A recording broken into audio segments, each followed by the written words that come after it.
You are listening to The Pulse, Rod Murray's e-learning tech podcast. Number 173, Neuro-Andragogy. Presentation by Kristen Betts.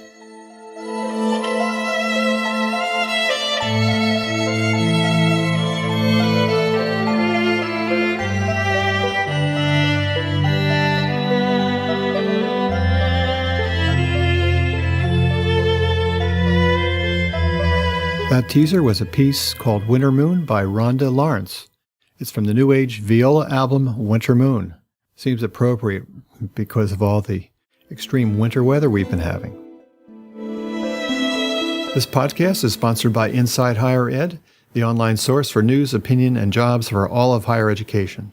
I also invite you to follow me on Twitter. My handle is RodsPods. As always, I post links to all of the things we talk about on my show notes at www.rodspulsepodcast.com. Before we get started on the main topic today, I wanted to give a plug for the U Sciences eLearning 3.0 conference, which is being held this May 14th, 2019. We're in the midst of call for presenters, so if you would like to present at this conference, this year the conference theme is the future of learning platforms. In fact, we have a great speaker. Our keynote presenter will be Phil Hill, who will be presenting on the future of e-learning platforms. So, of course, I'll have a link in my show notes, but please check it out. The site is usciences.edu/e-learning-conference. So I have a very special presentation for you this month. I'm very happy to be able to share with you a keynote talk from our recent PADLA annual conference and Expo. The keynote was by Dr. Kristen Betts, and it's called Neuro-Andragogy, the Science and Art of Changing the Brain.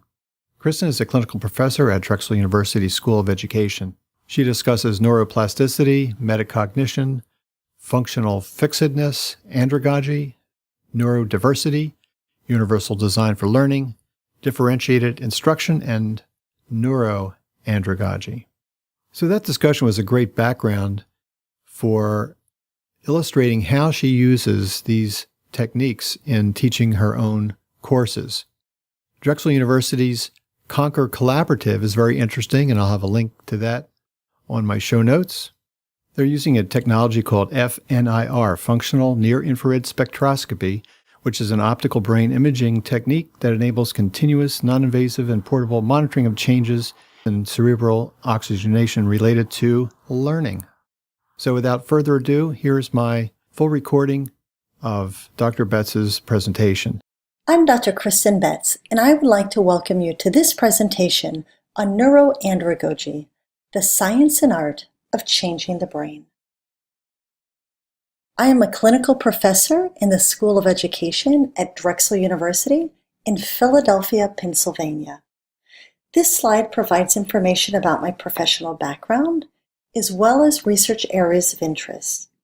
If you would like, at the end of this presentation, you can go back and review the information on this slide. We'll begin the presentation by looking at neuroplasticity. We'll then go through a series of important topics, and the presentation will culminate by focusing on neuro-andragogy. We'll start with the book NeuroTeach. The very first statement in this book says teachers are brain changers. So this brings about two questions. How do we know this? And why is this important? Well, we'll look at it through the lens of science. When we look at the term neuroplasticity as defined by the University of Queensland, it states, the phenomenon of neurons and neural networks modifying their connections and their behavior in response to new information, sensory stimulation, development, damage, or dysfunction. There's a wonderful video on YouTube in which Dr. Laura Boyd talks about neuroplasticity. She is with the University of British Columbia, and at the end of this presentation, you're encouraged as homework to go back and watch this video in full. What we know about the brain is changing at a breathtaking pace.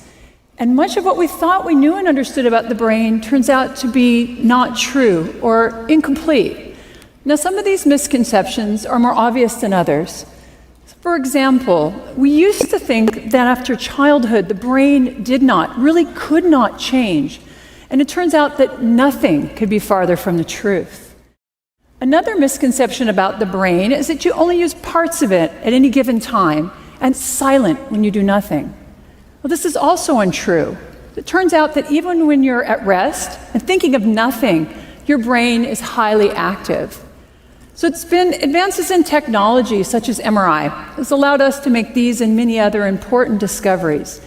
And perhaps the most exciting, the most interesting and transformative of these discoveries is that every time you learn a new fact or skill, you change your brain. So we'll now look at neuroplasticity through another lens. Dr. Michael Valenzuela, who is with the University of Sydney, shares information as well about neuroplasticity. Again, for homework, you have the option of going back and watching this video in full. Neuroplasticity refers to all those complex changes that occur in the brain in response to a big change out there in the real world. So for example, if we're to start learning yoga for the first time, or drive a car or a new language, all of that leads to a cascade of changes in the brain, starting at the molecular level, going up to changes between cells, or even chunks of the brain communicating with other chunks of the brain in a new and more efficient way. So as we look at the definitions that have been provided, as well as how neuroplasticity has been described, we know that your brain changes every time you learn a new fact or skill, and in response to a change in the real world or a new experience.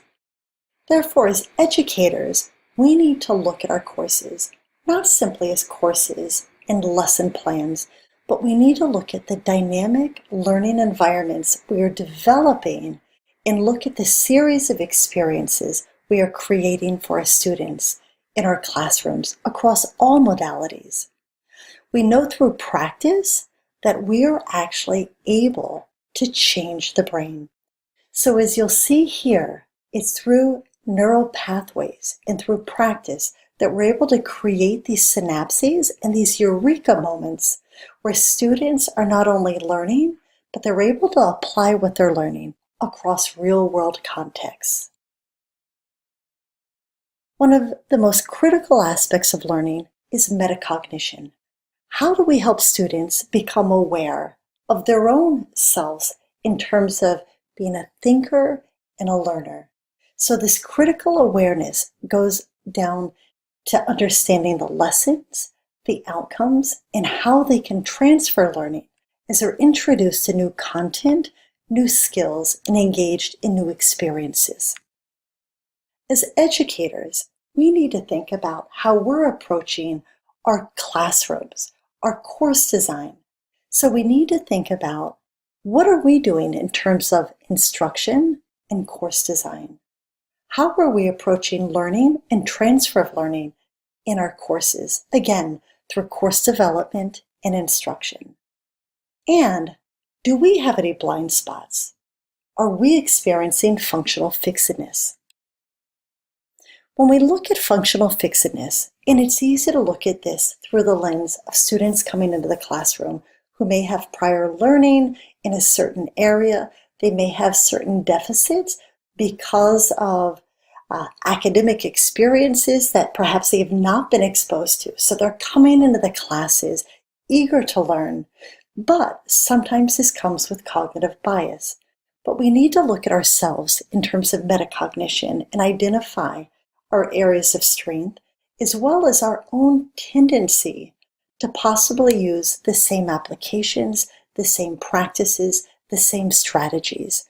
So again, we need to look at ourselves as practitioners. So from a student perspective, looking at blindness to alternate functions, as McCaffrey talks about functional fixedness being a classical inhibitor to problem solving.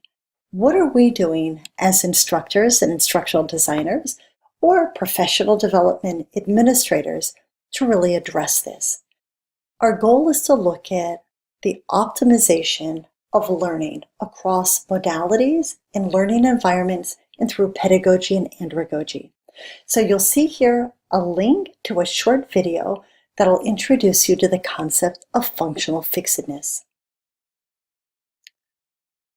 Right now, we'll look at this statement. Is it a myth or is it a fact? Individuals learn better when they receive information in their preferred learning styles. Well, the answer is incorrect. This is probably one of the most prevalent neuromyths in K through 12 and higher education. We do know that students have preferred learning styles. They may have a preference, but if we teach to preferred learning styles, we create almost a fixed mindset where we're not exposing students to different modalities of learning. And it's critical that we are optimizing the learning environments, the activities in which we're engaging students, so they don't have a fixed mindset as they're engaged in different problems throughout their lives and throughout their careers. There was an article published in 2006 that put together a learning style challenge and offered $5,000 for anybody that could provide evidence that it is best to instruct in alignment with learning styles. To date, nothing is paid out. So why is this important? Well, research shows that an educator's conceptualization of knowledge can impact her or his pedagogy, and this in turn can affect a learner's epistemological beliefs. So we want to make sure that we are debunking our own neuromyths, misconceptions, misunderstandings, and we need to support this through evidence-based practices. When we look at this statement by Alvin Toffler, the illiterate of the 21st century will not be those who cannot read and write, but those who cannot learn, unlearn, and relearn. And this is critically important in terms of metacognition and the human learning process. So again, learn, unlearn, and relearn. So with this, we're going to look at the art.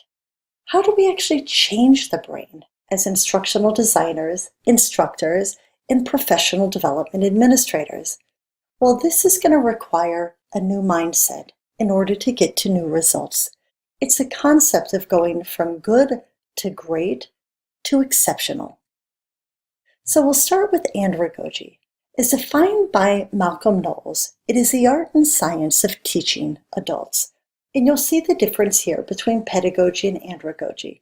Although you will often see pedagogy really as almost an umbrella that is used to cover both within the literature.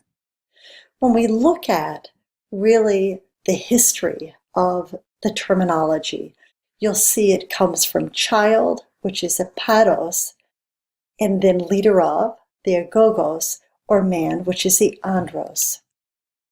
So with adult learners, one of the things that we need to really think about and embrace, which is probably one of the most exciting elements of our classrooms, is the fact that all of our learners are different. It's something called neurodiversity, diversity of human brains and minds. When we look at universal design for learning, while many people think about UDL being associated with accessibility, it's really built upon what is defined here by CAST, to improve and optimize teaching and learning for all people based on scientific insights into how humans learn. So of course, access is critical. Accessibility is critical. If you look at any of the research by Tom Toblin, you'll see this critical, important aspect of access. But really, when we drill down, how humans learn. When we look at differentiated instruction, we aren't looking at creating different lesson plans or individualized assignments based on learners or even learning styles. What we're looking at is differentiated instruction, understanding that within our classrooms, we have diverse learners.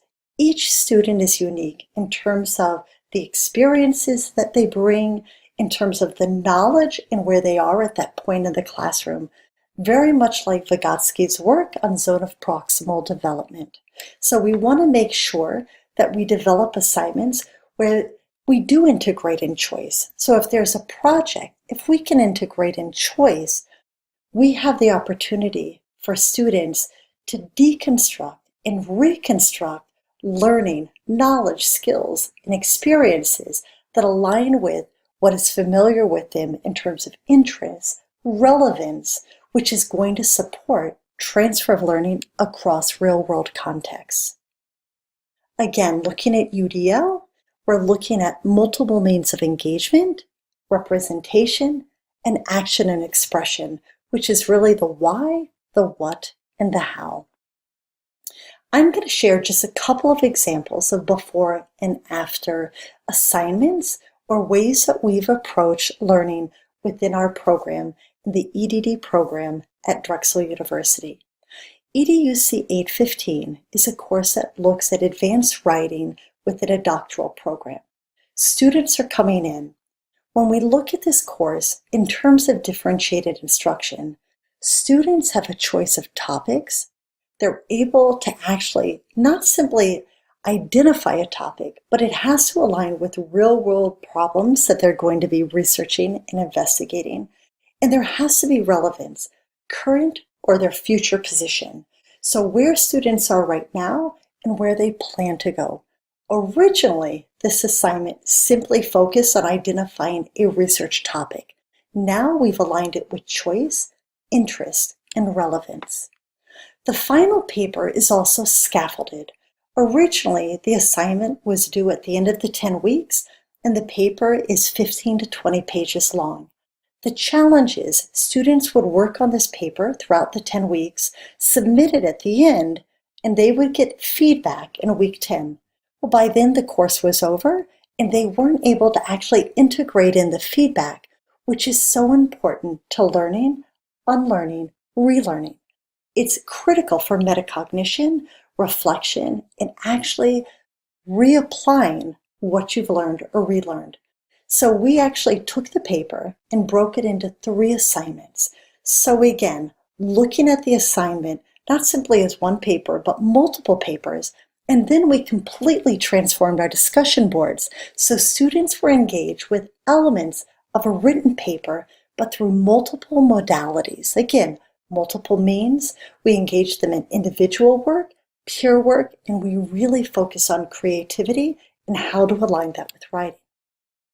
So again, we took apart these pieces, the deconstruction for the construction and reconstruction. So we're looking at constructivism and social constructivism. We're also looking at transformative learning, providing students with that challenge, that dilemma, or that cognitive conflict to approach an assignment through a different lens, addressing that functional fixedness. So again, when we look at multiple means and we look at practice and feedback, much like going into, let's say, the woods, if there is no path, you can walk that path the first time and you may be able to see something. You walk it again a second, a third, a fourth, a fifth time, but it's through practice. Just like we talked about, learning, unlearning, and relearning, engagement, representation, action, and expression, that we're able to create these neural pathways, these dynamic networks where learning is taking place and we are actually physically changing the brain. And it is through practice and feedback that this occurs. So in 815, students have to actually create annotations. And it's so important because they have to have critical writing skills. For many students, they may come in and one of the challenges is negative transfer. They may be experts in MLA or another style of writing. They come in, they begin writing. AP is what we use in the program. So while they're transferring these skills very easily, unfortunately, it's not APA. So we have an assignment in the week 2 discussion board. They have to post 2 sets of annotations. Now this assignment actually aligns perfectly with what is due in week 5, which is 15 completed annotations. So in the discussion board, they have to post 2 annotations, and that week is focused on helping your peers post perfect annotations. So as students post, they have to go in and review the posts of their peers and identify where their peers may need additional modifications. So again, or corrections, the enhancing or that unlearning and relearning. There is a specific set in terms of word count for the summary, the assessment, and the reflection. They also have a certain protocol that they must follow. So as they go through, they help their peers identify changes that they need to make. They then go back and even make changes to their own posts. By the end of that week, I go in, I make additional recommendations for change, and they get graded on their final post, which is a culmination of all of the updates that they've made. In the online environment, while we may not have the opportunity to walk around the classroom, the discussion boards provide an incredible opportunity to walk around that classroom, see what students are working on, just as you would in a classroom, and provide very structured and intentional feedback, customized for that student, that peers are also able to benefit from. So the discussion board then provides that opportunity for practice and spaced learning as they prepare for that week 5 assignment. We also have taken and completely transformed what used to be looking at an outline. We would ask students to provide a text outline of what they see as their research streams. The challenge was many students would ask, how would you like this developed? They might write questions instead of actual research topics. So we have reconceptualized this. And in week 4, the students they go in and create a concept map. They have to identify each of their streams, and then underneath the supporting areas of literature. And what we have found is they post this in the discussion board. I, as the instructor, am able to walk around in the classroom, just as you would in a class where students are working. I can provide feedback, and students provide feedback for one another. Again, students have time to practice. They take all of the feedback, they reconceptualize that, reflect on it, deconstruct and reconstruct it for a final post in week 4. This then gets turned into what is their actual text outline going towards the paper. Again, another example of how a student approached the same assignment. When we look at week 5, students actually have to go in and look at real dissertations. They go into ProQuest and they identify dissertations that align with their research interests. They then go in with a rubric and they have to reflect on the different components of Chapter 2, which is a literature review. Not only do they go through and really kind of review with this rubric, but they have to go into VoiceThread and provide to their peers, because they're assigned to a group where students are involved in similar research, and they have to walk their peers through their review of these different dissertations and identify their strengths or areas that they've identified that they want to make sure they're either providing more context or more information. Again, the opportunity to reflect, look at real-world practice, and then apply this as they move forward. What we've done is we've made sure that the rubric that they're working with is part of their upcoming review and a future submission as well. The students pull together their papers through PADLA. So instead of simply having them write their papers, in weeks 6 and 7, within their groups where they're working in shared areas of research where they have commonalities with research interests, they are actually breaking down what will become their paper. They have to introduce their research topic. They have to talk about the significance of the research, their problem statement, the purpose of the research, what are the research questions, and you'll see how nicely they've integrated in the work from week 4, which is the concept map, their literature review map. So they work for 2 weeks and they provide each other with feedback in terms of the writing within each of these sections. Again, as the instructor, I'm able to go in, I go through the discussion boards and through a 2-week period of time, and we intentionally have set this up for 2 weeks to support spaced practice. I go in, I provide feedback. Students have to provide feedback either through text, voice, or video. The students take screenshots of the changes or as well as the comments that were shared so they can reflect on that as they continue to make their changes. And at the end of week 7, they present their Padlet with their draft of how they'll break down their paper.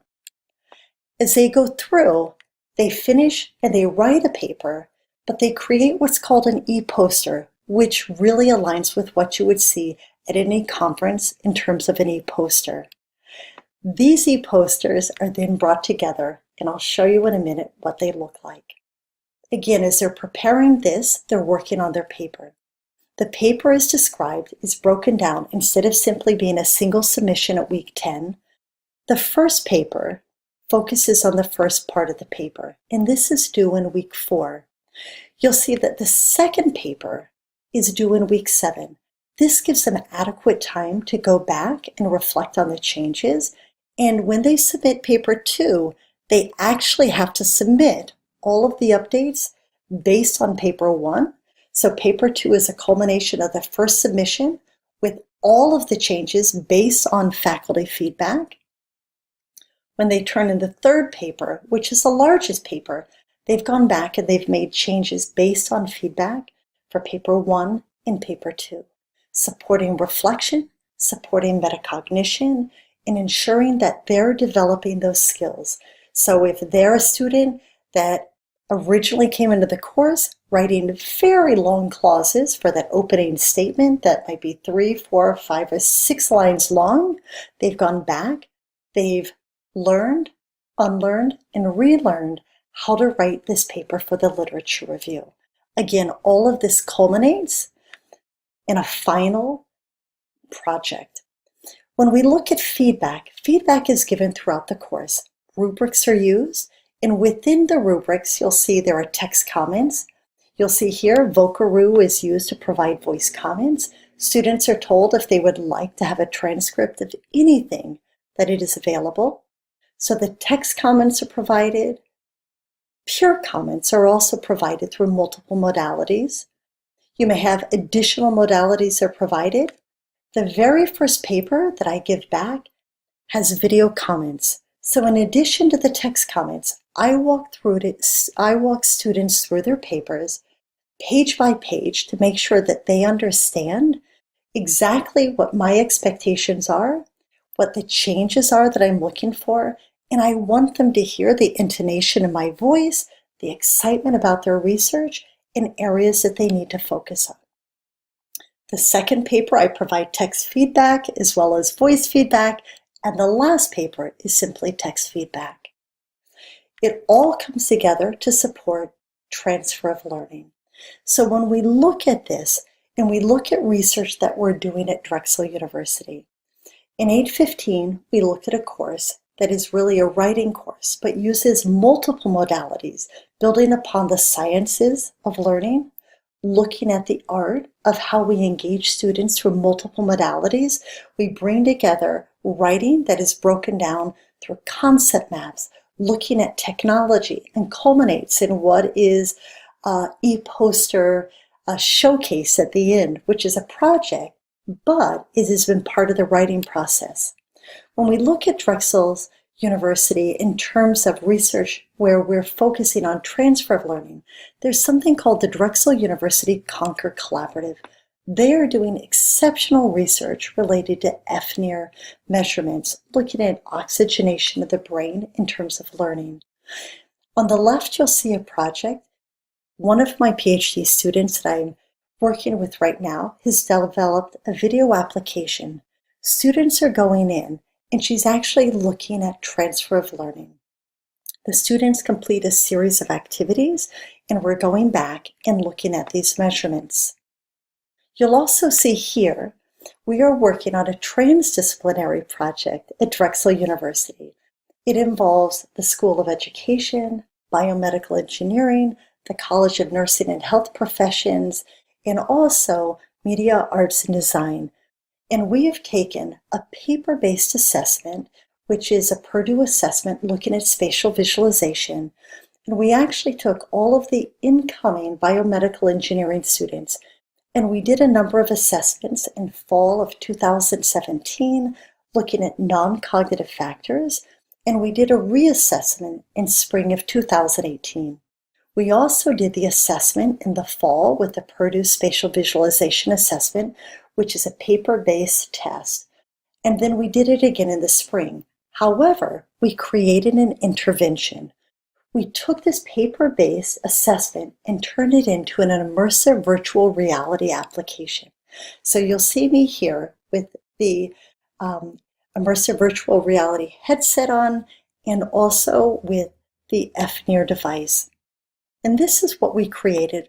We had students come in and they actually went through this presentation or through the application, and they were able to pick up what was on the paper-based test and look at each of the blocks from a three-dimensional perspective. So they came in through a series of weeks and they practiced with this. So we're actually doing comparative research looking at students who are part of a control and weren't engaged in the immersive virtual reality application compared to the students that were. What is the impact in terms of the Purdue assessment? Did it increase performance? And how did this affect the non-cognitive factors as well?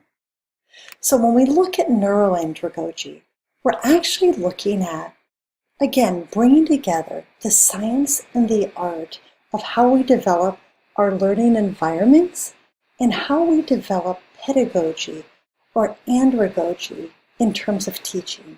So it's informing instruction with advancements in neuroplasticity, building upon really that intersection of the neurosciences, psychology, education, and then also trying to disrupt functional fixedness, focusing on metacognition, being very intentional.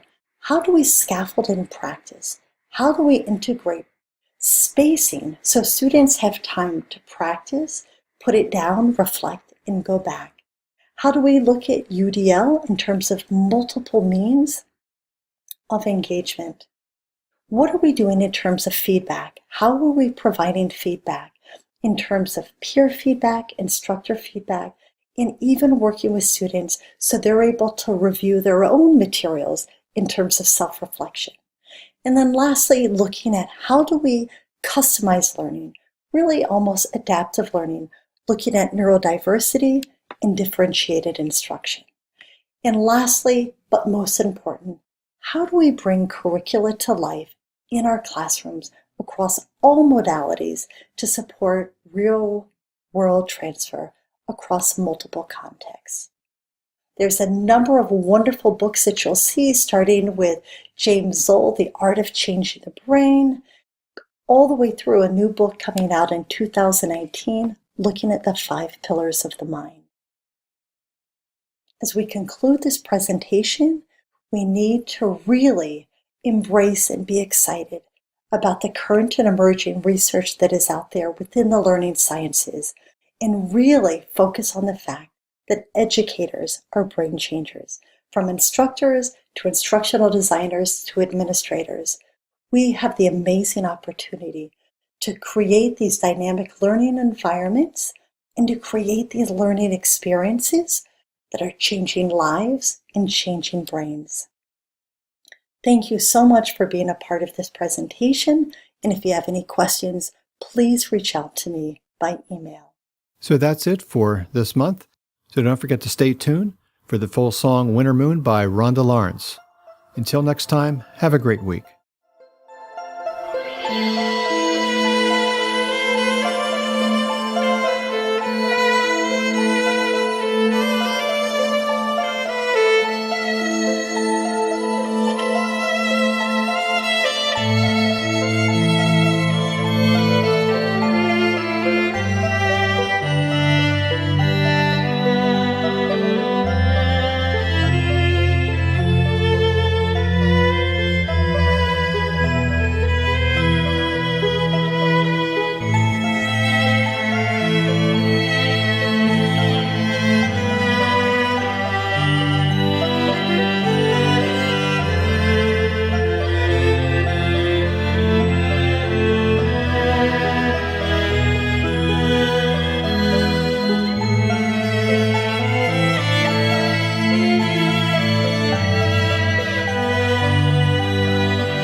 That's it for today's episode. Thank you very much for listening. Don't forget to give Rod feedback. You can leave comments on his blog or send email to rod@rodspulsepodcast.com. The preceding audio commentary is the product of the author, Dr. Rodney Murray, and does not represent the official viewpoint of the University of the Sciences or any other institution or company.